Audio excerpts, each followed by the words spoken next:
directors and welcome to my YouTube channel that is Creative Physics by Mansi Bhardwaj। तो बिल्कुल इस lecture में हमने क्या किया था, एक यूनिफॉर्म मैग्नेटिक फील्ड के अंदर हमने एक कोई रखी थी, उसके अंदर हमने कितना टॉर्क प्रोड्यूस होगा ये हमने बताया था। ठीक है, तो आज के लेक्चर में हम करते हैं मूविंग कॉइल गैल्वेनोमीटर। ठीक है, ये आज का जो हमारे क्लास 12 का जो मोस्ट इंपोर्टेंट टॉपिक है चैप्टर नंबर 3 का। तो यहाँ से देखो, सबसे पहले हम देखते हैं कि हमारा गैल्वेनोमीटर क्या होता है। देखो, जो हमारी डिवाइसेस थी उसमें हम लगा रहे थे, जैसे हम जो ले रहे थे ना, मान ले इस तरीके से रेजिस्टेंस के साथ हम जो यूज कर रहे थे, है ना। तो हमारा जो गैल्वेनोमीटर क्या होता है, ये क्या करता है, यानी हमारा जो हम लेते हैं ना सर्किट, उसके अंदर स्मॉल से स्मॉल करंट को ये हमें बता देता है। ठीक है, तो गैल्वेनोमीटर क्या करता है, it is measure a small current, यानी ये छोटे से छोटे करंट को मेजर कर देता है। डिटेक्ट भी लिख सकते हैं, it is measure the small current. ठीक है, ये करता है स्मॉल करंट मेजर। तो ये क्या होता है एक तरीके से, ठीक है, गैल्वेनोमीटर। तो गैल्वेनोमीटर क्या होगा, it measure the small current, जो सर्किट के अंदर स्मॉल से स्मॉल करंट को मेजर कर दे तो हम उसको क्या बोलेंगे, गैल्वेनोमीटर। अब ये होगा गैल्वेनोमीटर। अब हम बात करते हैं मूविंग कॉइल गैल्वेनोमीटर की। ठीक है, अब देखो मूविंग कॉइल गैल्वेनोमीटर क्या होता है। देखो मूविंग कॉइल गैल्वेनोमीटर, सबसे पहले हम इसके प्रिंसिपल पे बात करते हैं। देखो प्रिंसिपल क्या होता है। प्रिंसिपल हमें पता है कि हमने प्रीवियस लेक्चर में क्या देखा था, जब यूनिफॉर्म मैग्नेटिक फील्ड के अंदर हमने कोई कॉइल रखी थी, ठीक है, तो डेफिनेटली उसके ऊपर हमने क्या देखा था, एक टॉर्क प्रोड्यूस हो रहा था। और हमने वो भी कब देखा था, जब हमने क्या किया था, जो हमने कॉइल ली थी ना, वो थोड़ी सी टिल्टेड की हुई थी, मतलब ये बिल्कुल स्ट्रेट नहीं रखा था। स्ट्रेट रखा था तो जीरो आ रहा था हमारा, लेकिन हमने थोड़ी सी जैसे टिल्ट की थी तो वहां से हमारा टॉर्क प्रोड्यूस हुआ था। ठीक है, तो इसका प्रिंसिपल क्या है, देखो when the coil is placed in uniform magnetic field, यानी कॉइल को जब हम यूनिफॉर्म मैग्नेटिक फील्ड के अंदर रखते हैं, देन टॉर्क इज प्रोड्यूस। तो टॉर्क क्या करता है, प्रोड्यूस करता है। टॉर्क क्या हो जाता है, उसके अंदर टॉर्क प्रोड्यूस हो जाता है उस कॉइल के अंदर, यानी वो टॉर्क प्रोड्यूस होकर उस कॉइल को इस तरीके से रोटेट कर देता है। तो इसका पहला मतलब इसका प्रिंसिपल क्या होगा कि जो ये कॉइल है, जो हम कॉइल को यूनिफॉर्म मैग्नेटिक फील्ड के अंदर रखेंगे तो उस कॉइल के अंदर हमारा जो मैग्नेटिक फील्ड है उस कॉइल को रोटेट कर देगा, मतलब उसमें टॉर्क प्रोड्यूस कर देगा। ठीक है, तो ये इसका प्रिंसिपल है। ठीक है, अब देखो, अब हम बात करते हैं कि हमारी जो मूविंग कॉइल गैल्वेनोमीटर है इस प्रिंसिपल पे तो वर्क करता है। अब हम इसकी कंस्ट्रक्शन पे आते हैं। अब देखो, ठीक है, ये हमारा प्रिंसिपल था, अब हम करते हैं कंस्ट्रक्शन। देखो कंस्ट्रक्शन क्या होगी, सबसे पहले देखो हम क्या करेंगे, देखो कंस्ट्रक्शन देखते हैं क्या। सबसे पहले हम क्या करेंगे, मान लिया कि हमने क्या किया, यहाँ पे हमने क्या लगा दिया, एक टर्मिनल लगा दिया। ठीक है, फिर उस टर्मिनल को किया इस तरीके से, यहाँ पे हमने कार्डबोर्ड लगा दिया। ठीक है, लकड़ी का कोई भी कार्डबोर्ड था, इस तरीके से ये कार्डबोर्ड। फिर हमने क्या किया, यहाँ पे क्या, देखो ये एन नंबर ऑफ टर्न्स बनाएंगे यहाँ।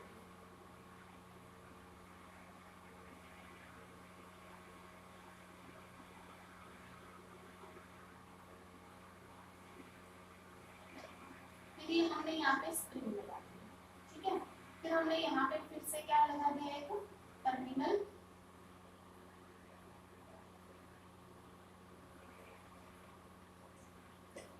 यहाँ पे हमने एक और टर्मिनल लगा दिया। देखो ये कैसे बनाई, हमने क्या किया, पहले हमने इसको नाम दिया टर्मिनल टी। ठीक है, ये टर्मिनल 1 है, T1, इसको टर्मिनल T1 नाम दे देते हैं। ये हमारा टर्मिनल क्या है, T2, टर्मिनल। ठीक है, फिर हमने क्या किया, ये कार्डबोर्ड है लकड़ी का, ये है कार्डबोर्ड। ठीक है, हमने क्या किया, अब देखो, अब जो ये वायर होगी हमारी, ये जो वायर, ये क्या होगी, इसको फाइन वायर हम बोलते हैं। फाइन वायर, वैसे बुक्स में फाइन वायर लिखा होता है। ठीक है, तो इसलिए हम इसको फाइन वायर बोलेंगे। ठीक है, ये जो फाइन वायर होगी ना, और यहाँ पे जो स्प्रिंग है, ये जो स्प्रिंग लगाया है, देखो, ठीक है, क्या है, पहले हमने फाइन वायर ली, फिर हमने स्प्रिंग लगाया। अब ये जो फाइन वायर और जो स्प्रिंग है, ये दोनों ही फॉस्फर ब्रॉन्ज की होती है। जो फॉस्फर और जो ब्रॉन्ज होते हैं, मतलब इस तरीके से उनको एक मेटल का बनाया जाता है। अब देखेंगे कि इनका मतलब ये जो है फॉस्फर ब्रॉन्ज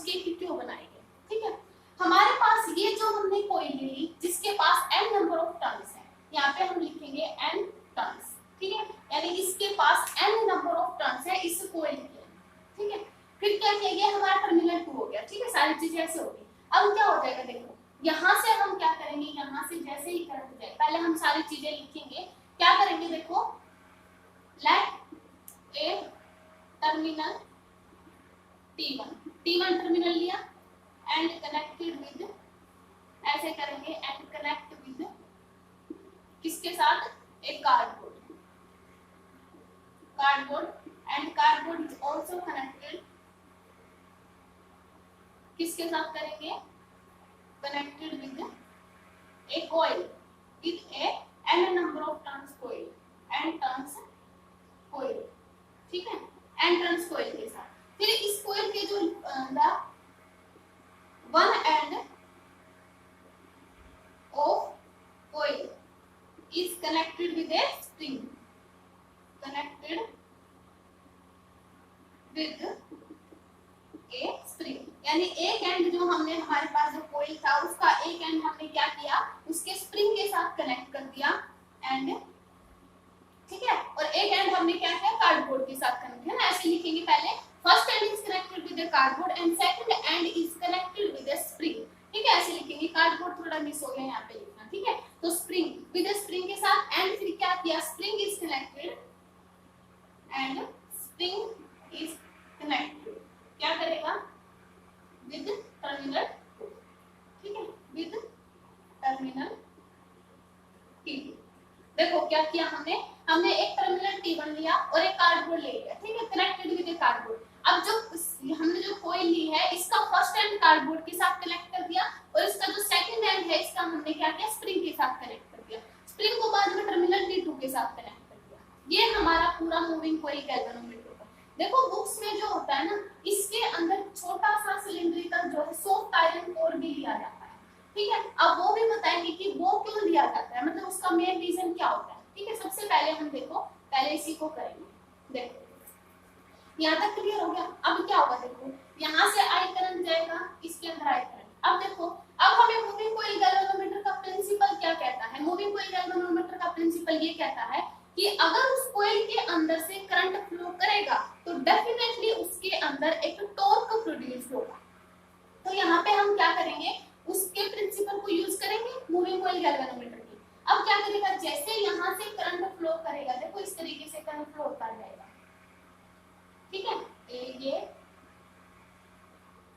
ठीक है, इस तरीके से करंट फ्लो होता जाएगा और ये एक टाइप से जैसे जैसे यहाँ से करंट जाएगा तो इसके अंदर क्या करेगा, टॉर्क प्रोड्यूस होगा, ठीक है। तो देखो ये सारी चीजें होगी ना। अब हम इसकी देखो ये होगा, ये सारी कंस्ट्रक्शन थी, हमने ये सारी की। अब क्या होगा, जैसे यहाँ से करंट, देखो हम वर्किंग करवाएंगे। अब देखो क्या होगा, जैसे यहाँ से करंट जाएगा तो क्या होगा, यहाँ से करंट जाके इस कॉइल को ट्विस्ट करेगा।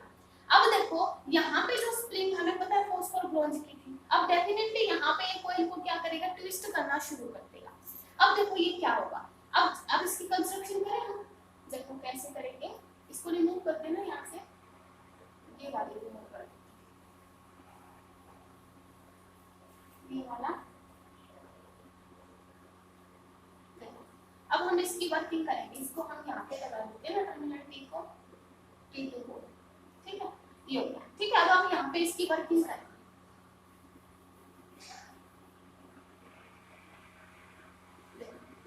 ये हमारी वर्किंग हो जाएगी।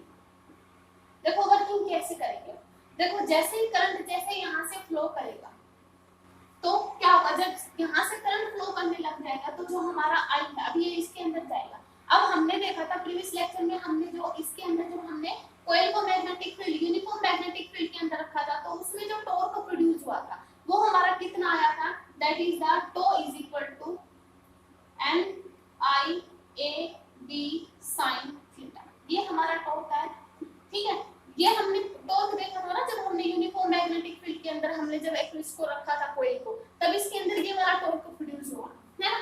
तो यहाँ पे n क्या है, नंबर ऑफ टर्न्स, सारी चीजें हम लिखेंगे यहाँ पे, n is number of turns, ठीक है।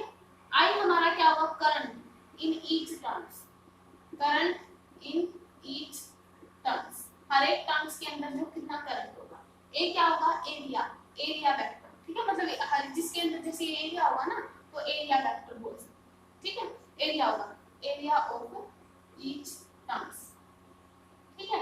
और बी हमारा क्या होगा, magnetic field, definitely magnetic field ही होगा, मैग्नेटिक फील्ड। एंड थीटा क्या होगा, theta is the angle between, देखो थीटा हमने प्रीवियस लेक्चर में क्या किया था, जब हमने टॉर्क निकाला था तो हमने थीटा क्या बताया था कि हमारा जो थीटा होगा वो एंगल बिटवीन किन किन के बीच में होगा, magnetic moment and magnetic field के बीच में। ठीक है, मैग्नेटिक मोमेंट हमने देखा था, जैसे ही इसको रोटेट करेगा तो मैग्नेटिक फील्ड क्या होगा, अगर मान लीजिए इस डायरेक्शन में अगर इस तरीके से है, ठीक है, और मैग्नेटिक फील्ड इस तरीके से, तो मैग्नेटिक मोमेंट के परपेंडिकुलर ही होगा ना, तो इनके बीच में जो एंगल होता है मैग्नेटिक मोमेंट और मैग्नेटिक फील्ड के बीच में, वो हमारा एंगल बिटवीन दिस, ठीक है। तो angle between magnetic moment and magnetic field के बीच में जो एंगल बनता है उसको हम क्या बोलते हैं, मतलब ये क्या होता है, थीटा। ठीक है, ये हमारा रिजल्ट आया था जब हमने एक टॉर्क निकाला था यूनिफॉर्म मैग्नेटिक फील्ड के अंदर, जब हमने कॉइल रखी। ठीक है, तो ये सारी चीजें थी। अब देखो अभी क्या होगा, अब देखो ये करंट जो फ्लो करेगा इसके अंदर से, तो टॉर्क प्रोड्यूस हो जाएगा। अब देखो तो क्या होगा, अब देखो यहाँ से करंट जाएगा, ये करंट गया यहाँ से, इसने क्या किया, कोइल को रोटेट करना शुरू कर दिया। मान लेते हैं कि हमने ये डस्टर जो है एक रस्सी के साथ, हमने देखो इसी तरीके से तो किया, सस्पेंड ही तो किया है इस फाइन वायर के साथ।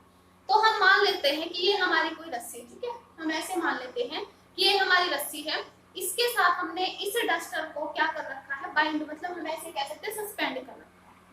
अब क्या होगा, जैसे ही हम देखो, जैसे ही हम इस रस्सी को ऐसे जैसे हम ऐसे टिल्ट करेंगे, देखो टिल्ट करते जाएंगे, इसमें नहीं, अब हम सिर्फ किसकी बात करें, जो हमने मतलब जो हमने वायर से बांध रखा है। अब वायर से बांधेंगे तो जैसे ही हम इसको ऐसे घुमाते जाएंगे, यानी उसके अंदर जो टॉर्क प्रोड्यूस होता जाएगा, जैसे हम करंट दे रहे हैं, टॉर्क क्या करेगा, करंट से जो टॉर्क प्रोड्यूस हो रहा है, टॉर्क ही तो उसको ऐसे घुमाएगा। जैसे ही टॉर्क प्रोड्यूस हो, देखो हम लिखेंगे when the current is in coil, in the coil, coil के अंदर जब करंट फ्लो करेगा, then torque is produced, torque produce होगा and it rotates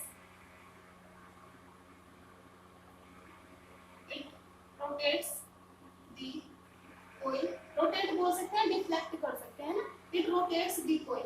अब देखो क्या होगा, इसके अंदर जैसे ही करंट जाएगा ये इसको रोटेट करना शुरू कर देगा। अब ये रोटेट होना शुरू हो जाएगी तो वही बात होगी ना कि जो रस्सी होगी यहाँ से मान ले इसके साथ बंधी है, तो ऐसे कर्ल करते हुए जैसे उसके पास, हम ऐसे बोल सकते हैं कि जितना ज्यादा हम उसके अंदर करंट फ्लो करवाएंगे उतना ही ज्यादा ये जो हमारा फाइन वायर है इसके अंदर क्या आ जाएगा, रिस्टोरिंग टॉर्क आना शुरू हो जाएगा। देखो रिस्टोरिंग टॉर्क कैसे आएगा, हम ऐसे मान सकते हैं कि हमने एक धागा ले रखा है, ठीक है, तो क्या होगा, तो धागे जैसे हमने कोई सस्पेंडेड कर रखी, तो हम उसको अगर ऐसे ऐसे घुमाते रहेंगे तो उसमें क्या आएगा, एक तरीके से वैसे घूमती भी रहेगी, साथ में उसके पास एक जो हमारा होगा रिस्टोरिंग टॉर्क प्रोड्यूस होता जाएगा, यानी जो हमारे पास इसके अंदर, ठीक है,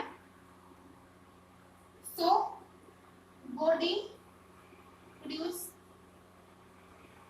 also a restoring torque, torque तो प्रोड्यूस हो रही है, साथ में उसके पास रिस्टोरिंग टॉर्क भी प्रोड्यूस होगा, यानी उसके पास, यानी अपने पास की पोजीशन लेने की, रिस्टोरिंग टॉर्क का मतलब क्या है, जैसे ही हम उसको छोड़ देंगे वो वापस ऐसे घूम के अपनी पोजीशन पे आ जाएगी, तो डेफिनेटली उसके पास एक रिस्टोरिंग टॉर्क भी प्रोड्यूस होगा। जब हम उसको रिस्टोरिंग, जैसे करंट दे रहे हैं, रिस्टोरिंग फोर्स जो प्रोड्यूस, टॉर्क जो हमारे पास टॉर्क प्रोड्यूस हो रहा है, टॉर्क जो रिस्टोरिंग, वो जो हमारा टॉर्क प्रोड्यूस होगा वही हमारा क्या करेगा, रिस्टोरिंग टॉर्क भी प्रोड्यूस करेगा। तो यहाँ से रिस्टोरिंग टॉर्क ये प्रोड्यूस कर देगा। अब क्या होगा, देखो यहाँ से रिस्टोरिंग टॉर्क प्रोड्यूस हो जाएगा। अब क्या बनेगा, ये हम रिस्टोरिंग टॉर्क यहाँ पे, अब क्योंकि इस वायर के अंदर ये रिस्टोरिंग टॉर्क है, अब क्या होगा, देखो हम इसको क्या करेंगे कि जो हमारे पास, हम इसको करंट देते जाएंगे, देखो यहाँ तक हो गया ना। अब हम क्या करेंगे, देखो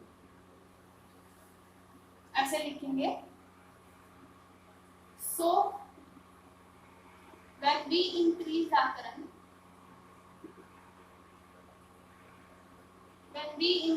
current, then torque is increased, then producing torque, ऐसे बोल सकते हैं ना, मतलब जो प्रोड्यूस हो रहा है, then produced torque is increased and also restoring torque, देखिए रिमूव करते हैं, and also restoring torque is increase, restoring torque भी इंक्रीज हो रहा है। और एक टाइम ऐसा आएगा and once a time,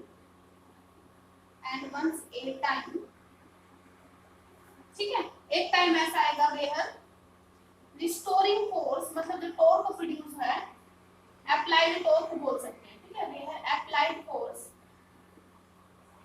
applied torque, ठीक है, applied torque is equal to किसके इक्वल आ जाएगा, रिस्टोरिंग टॉर्क, ठीक है। मतलब क्या होगा कि हम उसको चार्ज देते, मतलब जो है करंट देते जाएंगे, यहाँ पे इतना ज्यादा करंट हो जाएगा कि एक टाइम पे इसका जो करंट है, मतलब इसके अंदर जो करंट फ्लो करेगा, एक टाइम के अंदर जो टॉर्क प्रोड्यूस हो रहा है, मतलब जो अप्लाइड टॉर्क है, वो एक टाइम पे रिस्टोरिंग टॉर्क के इक्वल हो जाएगा, ठीक है। अब देखो वो इक्वेशन क्या बनेगी, ये होगा क्या, नहीं ये ऐसे आ जाएगा, यानी हम इस बार कैसे लिख सकते हैं कि applied torque is equal to restoring torque के इक्वल बन जाएगा, ठीक है। तो क्या आ जाएगा, applied torque, applied is equal to किसके इक्वल आ जाएगा, टॉर्क रिस्टोरिंग, ठीक है। मतलब जो रिस्टोरिंग फोर्स कितना रिस्टोरिंग होगा। अब देखो, अब हम बात करते हैं कि हमारा जो ये रिस्टोरिंग टॉर्क है ये कैसे वर्क करेगा।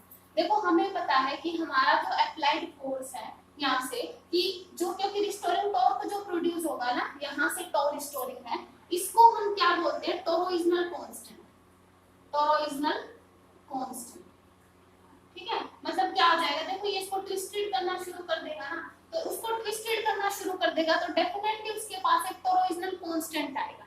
तो जो टोरोइजनल कांस्टेंट आएगा, ये इसको देखो, इसको हम सी से डिनोट करते हैं, टोरोइजनल कांस्टेंट को सी से, ठीक है। तो ये जो टोरोइजनल कांस्टेंट आएगा, यानी जो हमारी बॉडी को क्या, जो इसको कोयल को क्या कर रहा है, ऐसे ट्विस्ट करवा रहा है, तो ये जो टोरोइजनल कांस्टेंट है ये क्या हो जाएगा, आप देखो क्या बनेगा, तो टोरोइजनल कांस्टेंट, क्योंकि हमें पता है कि मान लिया कि हमने शुरू में बॉडी को 1 डिग्री से ट्विस्ट किया, तो उसके पास टोरोइजनल कांस्टेंट है वो c होगा। अगर मान लिया हमने बाद में बॉडी को 2 डिग्री के साथ हमने ट्विस्ट किया, तो उसमें कितना आ जाएगा 2c, यानी टोरोइजनल कांस्टेंट, यानी कितना उसमें ट्विस्ट, यानी हम ऐसे बोल सकते हैं कितना हमारी कोयल के अंदर डिफ्लेक्शन आया है, करंट जाएगा कितना डिफ्लेक्शन, यानी 2c। या हम ऐसे बोल सकते हैं कि हमारे पास ये जो हो जाएगा ना, यानी अगर मान लिया हम 5 के अंदर देखें तो हमारे पास 5c हो जाएगा, यानी अगर 5 डिग्री से हम उसको क्या करेंगे, डिफ्लेक्ट करेंगे, तो हमारे पास जो टोरोइजनल कांस्टेंट है, यानी जो टॉर्क रिस्टोरिंग है वो 5c हो जाएगा, ठीक है। तो यानी यहाँ से देखो क्या आ जाएगा फिर, ठीक है, ये टोरोइजनल कांस्टेंट हो गया ना क्लियर। अब देखो क्या आ जाएगा यहाँ से, देखो तो अप्लाइड ये दोनों इक्वल हो गए थे, तो अप्लाइड हमने क्या निकाला था, NIAB sin थीटा, और इज इक्वल टू किसके इक्वल आ रहा है, टॉर्क रिस्टोरिंग हमारा इज इक्वल टू 5c के इक्वल। ये हमारा 5 क्या था, हमने मान लिया 5 एंगल के साथ उसको ट्विस्ट कर दिया, जो हमारी ये थी कोयल थी, फिर हमने उसको 5 एंगल से कर दिया, तो हमारे पास मान लिया ये आ गया, ठीक है। अब क्या बनेगा, देखो यहाँ से जब i की वैल्यू निकालेंगे तो कितना आ जाएगा, 5c/NAB sin थीटा। देखो हमें क्या चाहिए इसमें, रिजल्ट तो हमारे पास ये आया कि करंट जो है डायरेक्टली प्रोपोर्शनल किस के इक्वल आया, एक तो जो फाई हमारा क्या है, डिफ्लेक्शन, यानी कितने एंगल से हमने डिफ्लेक्ट किया, ठीक है। फाई हमारा क्या देखो यहाँ पे लिख देते हैं, फाई द डिफ्लेक्शन, ठीक है, डिफ्लेक्शन, या हम ऐसे बोल सकते हैं कितना मतलब ट्विस्ट हुआ है ना, रोटेट हुआ है। तो यहाँ से एक तो इसके ऊपर डिपेंड कर गया, दूसरा हमारा थीटा के ऊपर डिपेंड कर गया। अब क्योंकि हमें सिर्फ और सिर्फ क्या रिजल्ट चाहिए कि हमारा जो करंट है डायरेक्टली प्रोपोर्शनल इसके इक्वल होना चाहिए, यानी हमें ये वाली चीज जो है ये, ठीक है, मिस करनी है। अब क्या हो जाएगा यहाँ से, अब यहाँ से ये हो जाएगा कि हमें ये वाला रिजल्ट चाहिए। अब इसके लिए हम क्या करेंगे, ये जो थीटा हटाने के लिए, आप देखो वो बात आएगी कि यहाँ पे हमने एक वो जो सॉफ्ट आयरन कोर ली थी ना, उसका यूज क्यों करना पड़ा, मतलब ये सारी मतलब क्यों यूज किया है ना उसको, उस सिलेंड्रिकल सॉफ्ट आयरन कोर का इसके अंदर क्यों यूज किया, हम ऐसे भी लिख सकते थे। तो अब वो बात आती है, क्योंकि हमें रिजल्ट सिर्फ और सिर्फ इतना चाहिए, ठीक है। यहाँ तक क्लियर हो गया। अब हम करते हैं आगे, ठीक है। अब देखो ये वाला रिमूव कर दे, ये वाला रिमूव कर दे, देखो ये रिमूव कर दे, अब देखो क्या हो जाएगा। अब देखो हमारे पास क्या रिजल्ट आया था,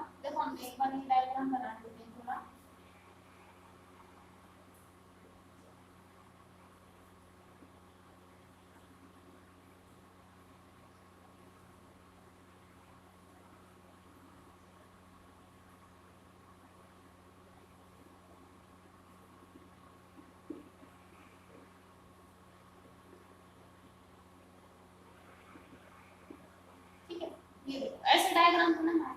अब देखो, अब यहाँ पे हम करते हैं इसके मतलब जो हमारे पास क्या रिजल्ट आया था, I is equal to 5C by N A, तो क्या आ गया था, I is equal to N I A B और sin थीटा, ये वाला रिजल्ट आ गया था। यानी हमें ये चार चीजें रिमूव करनी थी।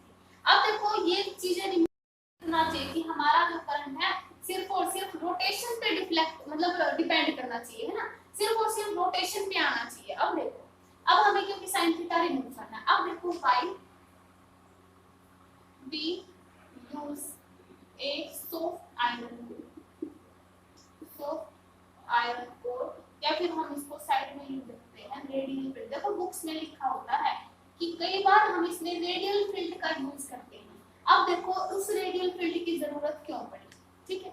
अब जो ये हमारी सॉफ्ट आयरन कोर होती है ना, जो हमारी सॉफ्ट आयरन कोर होती है, सॉफ्ट आयरन कोर, ये क्या होती है, एक तो सिलिंड्रिकल होती है, सिलिंड्रिकल इन शेप या फिर सिलिंड्रिकल या फिर सॉफ्ट आयरन, ठीक है। जो सॉफ्ट आयरन कोर होते हैं सिलिंड्रिकल, ठीक है, सिलिंड्रिकल होती है। अब देखो यहाँ से जो सॉफ्ट आयरन कोर है ये सिलिंड्रिकल होगी। अब यानी हम ऐसे इसमें कैसे कह सकते हैं कि यानी हमारे पास अगर मान लिया कि हम इसके अंदर एक सिलिंड्रिकल कॉइल लेके हमने और वो सॉफ्ट आयरन कोर, हमने सॉफ्ट आयरन कोर का नाम क्यों लिया, क्योंकि सॉफ्ट आयरन कोर जो है वो क्या होती है, फेरोमैग्नेटिक सब्सटेंस होती है। फेरोमैग्नेटिक सब्सटेंस का मतलब उसके मतलब वो अपने अंदर से कितनी भी मैग्नेटिक फील्ड लाइन को पास करवा सकती है, यानी वो स्ट्रॉन्ग मैग्नेटिक फील्ड बना सकती है। देखो मैग्नेटिक फील्ड लाइन कुछ इस तरीके से होंगी ना इसके अंदर, तो उसके अंदर से बहुत ज्यादा मैग्नेटिक फील्ड लाइन हम उसके अंदर से पास करवा सकते हैं। इसलिए जो हमारे सॉफ्ट आयरन कोर है वो फेरोमैग्नेटिक सब्सटेंस होती है, और फेरोमैग्नेटिक सब्सटेंस होती है इसी कारण से हमने उसके अंदर ये सॉफ्ट आयरन का यूज किया। क्लियर हुआ? तो यहाँ से हमने क्या किया, एक सिलिंड्रिकल वायर ये ले लिया सॉफ्ट आयरन।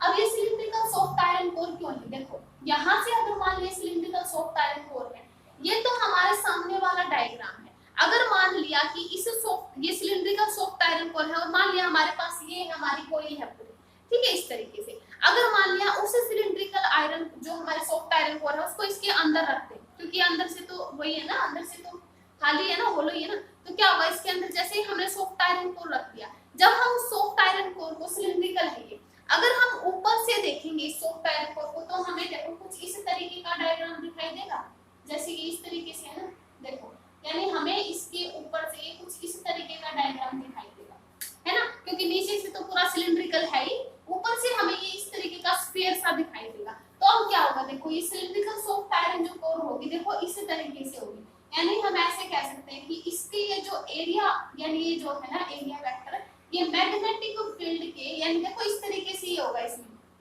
इसका एरिया वेक्टर कुछ इस तरीके से होगा और मैग्नेटिक फील्ड इस डायरेक्शन में, देखो मैग्नेटिक फील्ड हमारी इस डायरेक्शन में, तो आपस में जो एरिया वेक्टर, क्योंकि हमने थीटा बताया था, थीटा क्या होता है, ये हमारा एंगल बिटवीन मैग्नेटिक मोमेंट, मतलब एरिया वेक्टर भी होता है मैग्नेटिक मोमेंट और मैग्नेटिक फील्ड के बीच में भी होता है, एंगल ये भी होता है area vector and magnetic field के बीच में एंगल ये भी होता है, ठीक है, तो थीटा ये भी होता है, तो यहाँ से इसके बीच में ये वाला एरिया हो जाएगा, ठीक है, और ये हो जाएगा मैग्नेटिक फील्ड, तो इन दोनों के बीच में क्या आ जाएगा, एंगल क्या आ जाएगा 90 डिग्री, है ना, इसलिए हमने यहाँ पे सिलिंड्रिकल सॉफ्ट आयरन कोर ली है। ऊपर से तो हमें स्फेरिकल दिखाई देगी लेकिन नीचे से उसका एरिया मैग्नेटिक फील्ड के परपेंडिकुलर हो जाएगा, और उस केस में यहाँ पे sin 90 यानी theta is equal to sin 90 बन जाएगा, और sin 90 हमें पता है कितना होता है, यानी हमारा जब हमने सिलिंड्रिकल सॉफ्ट आयरन कोर ली तो यहाँ से हमारा जो ये थीटा है ये गायब हो गया, वही तो हमें करना था, सिर्फ इतना ही तो रिजल्ट चाहिए था ना।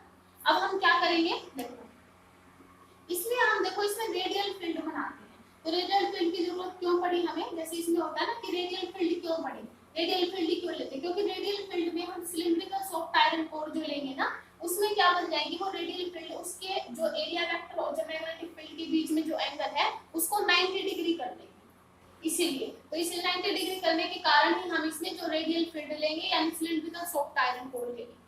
क्लियर हुआ यहाँ से? तो यहाँ से अब ये रिजल्ट देखेंगे हम, I इज इक्वल, देखो हमारे पास क्या था, तो applied is equal to torque restoring, ये चीजें थी ना।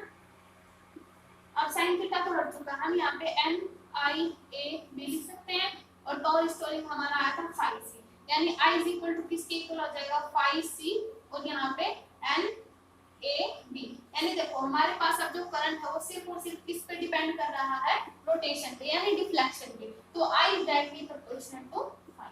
और यही रिजल्ट हमें चाहिए था, क्योंकि हमें साइन थीटा रिमूव करना था। साइन थीटा रिमूव करने के लिए हमें रेडियल फील्ड चाहिए।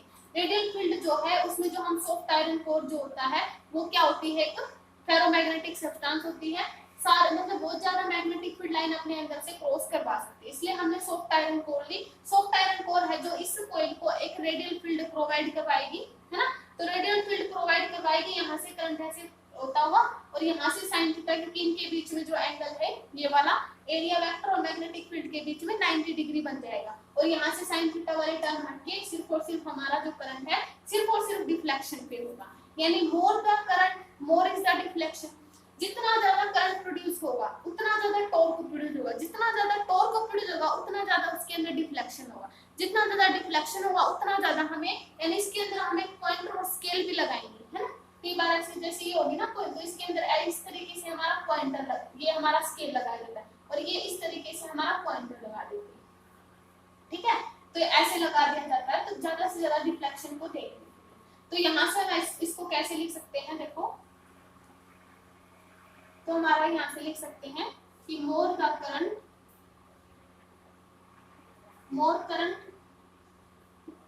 मोर रोटेशन मतलब मोर डिफ्लेक्शन, रोटेशन या रोटेट्स, ठीक है। मोर रोटेट्स तो मोर रोटेशन के साथ मोर डिफ्लेक्शन तो वही हो गया ना, ठीक है। मतलब जितना ज्यादा करंट फ्लो करेगा उतना ज्यादा रोटेशन होगा, जितना ज्यादा रोटेशन होगा उतना ज्यादा क्या हो जाएगा हमारे पास टॉर्क, सॉरी पहले यहाँ से मोर टॉर्क होगा, मोर टॉर्क प्रोड्यूस। तो जितना ज्यादा टॉर्क प्रोड्यूस होगा उतना ज्यादा मोर डिफ्लेक्शन, और जितना ज्यादा डिफ्लेक्शन होगा उसको बाद में हम क्या कर लेंगे, पॉइंटर और स्केल पे रीडिंग लेंगे। क्लियर हुआ। तो हमें यहाँ से यही रिजल्ट चाहिए था कि हमारा जो करंट है वो सिर्फ और सिर्फ डिफ्लेक्शन पर डिपेंड करना चाहिए, ठीक है। तो ये हो जाएगा। अब हम बात करते हैं सेंसिटिविटी ऑफ एक, तो हमारे पास जो गैल्वेनोमीटर, ठीक है, मतलब सेंसिटिविटी को यहाँ से हम निकालेंगे, यानी आई देखो ये वाला रिजल्ट आ गया था ना हमारा। अब देखो सेंसिटिविटी जो हमारी होती है, sensitivity of A galvanometer, moving coil galvanometer. देखो सेंसिटिव मतलब होता क्या है, जैसे मान लिया थोड़ी सी चीज थोड़ा सा एक्शन करते ही बहुत ज्यादा रिएक्शन देना, तो वो हमारी मतलब वो सेंसिटिव चीज होती है, ठीक है। तो हम अब निकालते हैं sensitivity of a moving coil galvanometer, ठीक है। तो ये सारा रिजल्ट हो गया, यहाँ से हम इसको कर देते हैं हम रिमूव। अब देखो अब हम निकालते हैं sensitivity of a moving coil galvanometer.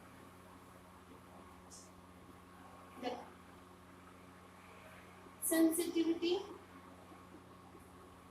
Of moving coil galvanometer. देखो सेंसिटिव का मतलब समझ आ गया कि थोड़ा सा एक्शन करते ही मोर रिएक्शन, है ना।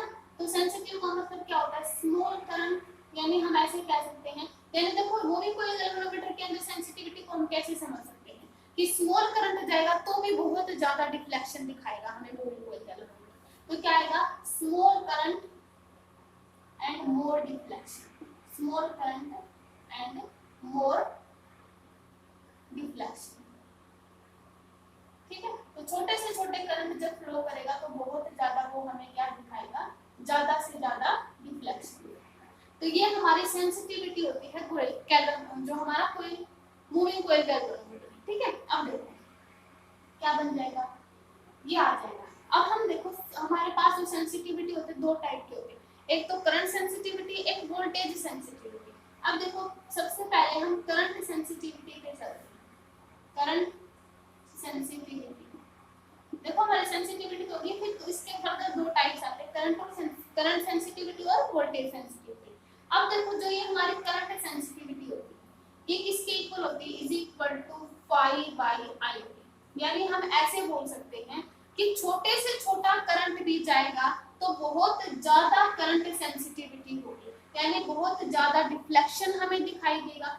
ये इसके डायरेक्टली प्रोपोर्शनल है 5, यानी बहुत ज्यादा उसके अंदर डिफ्लेक्शन हुआ। स्मॉल से स्मॉल करंट के लिए इसकी सेंसिटिविटी बहुत ज्यादा हाई हो जाएगी मूविंग कॉइल गैल्वेनोमीटर। क्लियर हुआ। उसके बाद ये हो गया हमारा I 5/I। उसके बाद हमारी आती है वोल्टेज सेंसिटिविटी। अब वोल्टेज सेंसिटिविटी क्या आ जाएगी, वोल्टेज सेंसिटिविटी हमारी जैसे हमने निकाला था ना, वोल्टेज सेंसिटिविटी 5/1, ठीक है। मतलब जितना ज्यादा हमारी वोल्टेज कम होगी, मतलब जितनी ज्यादा वोल्टेज होगी उतनी ही कम उसकी सेंसिटिविटी होगी। हमें तो सेंसिटिविटी हाई चाहिए ना, तो उसके लिए हमें क्या करनी है, लो वोल्टेज लेनी पड़ेगी। लो वोल्टेज के लिए हाई सेंसिटिविटी होगी, हाई सेंसिटिविटी होगी तो डिफ्लेक्शन क्या होगा, ज्यादा होगा, क्योंकि आपस में क्या है, डायरेक्टली प्रोपोर्शनल रिलेशन। ठीक है, तो अब बात आती है कि हम इसकी जो हमारे पास मूविंग कॉइल गैल्वेनोमीटर है, इसकी सेंसिटिविटी को इंक्रीज कैसे कर सकते हैं। ठीक है, अब देखो कैसे हम इसकी सेंसिटिविटी को इंक्रीज कर सकते हैं। जैसे हम मान लिया कि हमारे पास नंबर ऑफ टर्न्स है, जैसे नंबर ऑफ टर्न्स पे तो हमारा जैसे जितना ज्यादा करंट फ्लो करेगा ना, उतना ही ज्यादा हमारी नंबर ऑफ टर्न से करंट फ्लो करेगा, उतना ही ज्यादा वो उसको रोटेट करेंगे। तो यानी हाउ टू इंक्रीज द क्या की sensitivity of moving coil galvanometer, MCG। ठीक है, मूविंग कॉइल गैल्वेनोमीटर की सेंसिटिविटी को हम कैसे इंक्रीज कर सकते हैं। तो सबसे पहले by increasing the number of turns, यानी सबसे पहले by increasing the number of turns. ठीक है, नंबर ऑफ टर्न्स को इंक्रीज कर दें तो हमारे पास सेंसिटिविटी बहुत ज्यादा हो जाएगी। दूसरा केस क्या हुआ, जो ए था हमारा, जो NIA भी आया था ना, यानी एरिया ऑफ ईच टर्न्स, तो area of by increasing area of each turn, by increasing area of each turn, हर एक टर्न का एरिया इंक्रीज करें। ठीक है, और थर्ड आता है हमारा by increasing magnetic field, by increasing magnetic field तो डेफिनेटली हम करेंगे बाय इंक्रीजिंग मैग्नेटिक फील्ड। ठीक है, तो मैग्नेटिक फील्ड को इंक्रीज करके भी हम बढ़ा सकते हैं सेंसिटिविटी। अब थर्ड, अगर फोर्थ हम देखें तो हम फोर्थ क्या कर सकते हैं, हम यहाँ से फोर्थ को जो हमने टोरोइजनल कांस्टेंट बताया था ना, C, टोरोइजनल कांस्टेंट C, ठीक है, इसको हम C से डिनोट करते हैं, उसको डिक्रीज करके। देखो बाय डिक्रीजिंग फोर्थ है ये, बाय डिक्रीजिंग टोरोइजनल कांस्टेंट।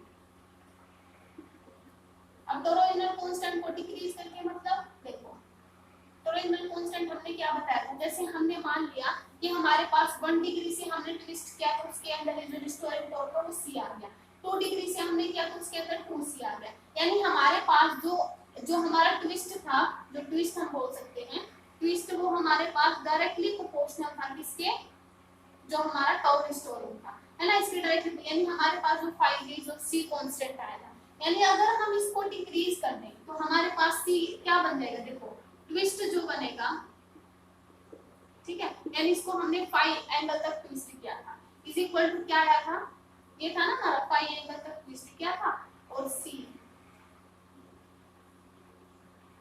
कितने एंगल तक, 5 एंगल, और ये C5 ये आया था ना हमारे पास। हमने क्या निकाला था यहाँ पे, 1 degree 2 degree 5 degree, sorry 5 degree आया था हमारे पास, 5 डिग्री तक हमने इसको किया, और यहाँ पे हमारे पास जो था रिस्टोरिंग टॉर्क आ गया था, है ना। ठीक है, तो हमारे पास टॉर रिस्टोरिंग, देखो ये था ना टॉर रिस्टोरिंग था, इज इक्वल टू किसके डायरेक्टली प्रोपोर्शनल था हमारा टोरोइजनल, मतलब जो 5 था, है ना, एंगल ट्विस्ट के ऊपर। तो कितना ज्यादा रिस्टोरिंग फोर्स, ये तो ये बताया था ना मैंने कि कितना ज्यादा रिस्टोरिंग फोर्स होगा वो उसके, मतलब 5 क्या था हमारा कि कितने, मतलब ट्विस्ट ये हो जाएगा, देखो। ठीक है, मतलब इतने ये हमने बताया। ठीक है, तो ये हो गया। तो यहाँ से टॉर रिस्टोरिंग जो है ये हमारे ट्विस्टेड पे था, जितना ज्यादा रिस्टोरिंग टॉर्क होगा उतना ही ज्यादा उसमें क्या आ जाएगा, मतलब रिस्टोरिंग जो है प्रोड्यूस होगा। तो मान लिया 1 डिग्री से हमने किया था तो इसमें कितना था C, टोरोइजनल कांस्टेंट। 2 डिग्री से किया था तो हमने यहाँ से आया था 2C। फिर मान लिया हम रिस्टोरिंग टॉर्क, मान लिया टॉर रिस्टोरिंग हमने 5 तक किया था तो हमारे पास यहाँ पे 5C आ गया, है ना, इस तरीके से। तो ऐसे ही हम यहाँ से 5 को क्या कर सकते हैं, निकाल के C कांस्टेंट, उसको जब हम डिक्रीज कर देना तो इसके अंदर जो हमारा टोरोइजनल कांस्टेंट है तो उसके अंदर हमारे पास जो सेंसिटिविटी है वो बहुत ज्यादा हो जाएगी। ठीक है, तो ये हमारे 4, ठीक है, तो ये हमारे कुछ 4 प्रोसेस है जिसके थ्रू हम क्या कर सकते हैं, इसकी जो सेंसिटिविटी है उसको इंक्रीज कर सकते हैं। ठीक है, तो तो आज के लेक्चर में इतना ही। नेक्स्ट लेक्चर में हम करेंगे जो हमारा वोल्ट मीटर एमीटर होता है, कैसे हम उसको मतलब पैरेलल में जोड़ते हैं, सीरीज में जोड़ते हैं, और मतलब क्यों जोड़ते हैं, ठीक है। तो ये सारी चीजें हम करेंगे नेक्स्ट लेक्चर में। तो आज के लेक्चर में इतना ही। ओके, वीडियो को लाइक करें, शेयर करें एंड चैनल को सब्सक्राइब करें। ओके।